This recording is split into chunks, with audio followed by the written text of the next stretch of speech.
माँ का बंटवारा। रोहन और मोहन दो भाई थे। दोनों की शादी हो जाती है, लेकिन शादी के बाद दोनों के बीच एक नई लड़ाई की शुरुआत होती है।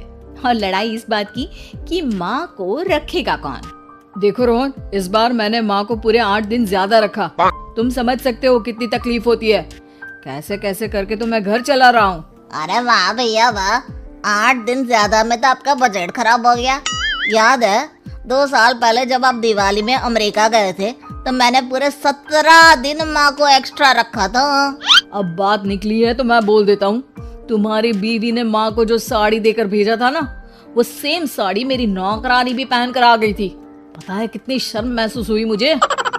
तभी वहाँ मोहन की बीवी आ जाती है।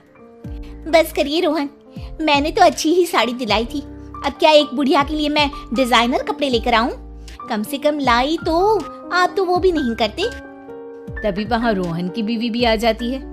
देखो हम क्या करते हैं क्या नहीं, ये हमें ना बताओ।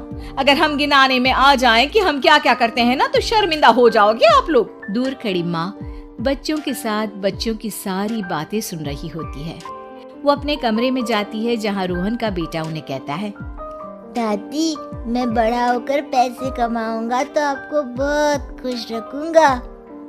बेटा मैं तब तक रहूं ना रहूं, पर तुम अपने माँ बाप को कभी कोई कमी नहीं होने देना, उनकी हमेशा इज्जत करना। तभी वहाँ रोहन की बीवी आ जाती है। अरे माँ जी, क्या उठपटांग मेरे बच्चे को सिखा रही हैं? मैंने हमेशा अच्छी शिक्षा दी है, आप कुछ गलत ना सिखाएं।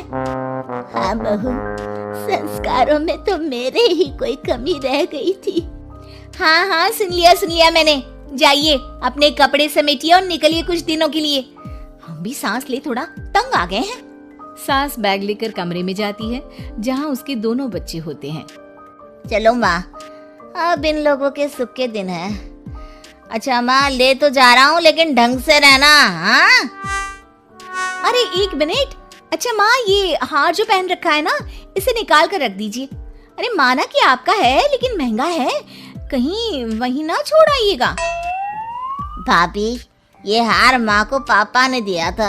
मरने से पहले तो वो ये हार निकालेंगी नहीं, तो हार का ख्वाब तो आप छोड़ ही दे। ये बोलकर वो लोग वहाँ से निकल जाते हैं। देखो मुझे तो तुम मेरे मायके ही उतार दो, मैं तो इस बुढ़िया के साथ रहने से रही। अरे ये क्या बोल रही हो? माँ सुन रही है ना? सुन रही है तो सुने ना, डर नहीं पड़ा मुझे किसी का। अरे बेटा जरा साइड में रोक ले, मैं सामने मंदिर दिख रहा है ना, वहाँ भगवान को हाथ जोड़कर आती हूँ। मोहन गाड़ी रोक देता है। माँ उतर जाती है। धीरे धीरे चलते हुए वो उन दोनों से काफी दूर निकल जाती है। काफी देर तक माँ वापस नहीं आती तो मोहन उन्हें ढूंढने उतर जाता है। अब ये माँ कहाँ चली गई? अरे पता भी है कि अभी दूर जाना है, लेकिन अपने सिवा किसी और के बारे में सोचती नहीं। मोहन कार से उतरता है, लेकिन उसे कहीं भी माँ दिखाई नहीं देती। अरे माँ कहीं नहीं दिख रही, पता नहीं कहाँ चली गई। अच्छा है ना, तो जाने दो ना, लेट हो रहा है और मुझे नींद भी आ रही है, घर चलो बस। दोनों वहाँ से चले जाते हैं। 2 महीने बाद रोहन मोहन के घर आता है। मोहन, आज माँ को लेने आया हूँ। मैं नहीं चाहता था कि एक भी दिन लेट हो और तू मुझ पर माँ को रखने का एहसान दिखाए। अब लेकिन माँ मेरे पास नहीं है। माँ नहीं है मतलब? वो तो मेरे पास भी नहीं है। कहाँ गई माँ? वाह, कभी माँ की चिंता की? 2 महीने से तो एक फोन भी नहीं किया, आज माँ की टेंशन दिखा रहे हैं आप। मोहन रोहन को सारी बात बता देता है। दोनों भाई साथ बैठ जाते हैं। चलो जो हुआ अच्छा ही हुआ, कम से कम हम शांति से तो जिएंगे। हाँ, अफसोस तो बस उस हार का रह जाएगा जो वो साथ ले गई। उधर माँ शांति से एक वृद्धाश्रम के बेंच में बैठी होती है।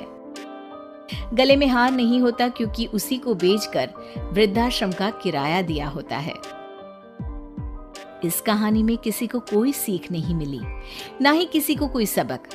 कारण अगर सबक और सीख से लोग अपने वृद्ध माँ बाप की सेवा करते, उनकी इज्जत और मान सम्मान करते, तो शायद इस देश से वृद्धाश्रम हमेशा हमेशा के लिए बंद हो जाते।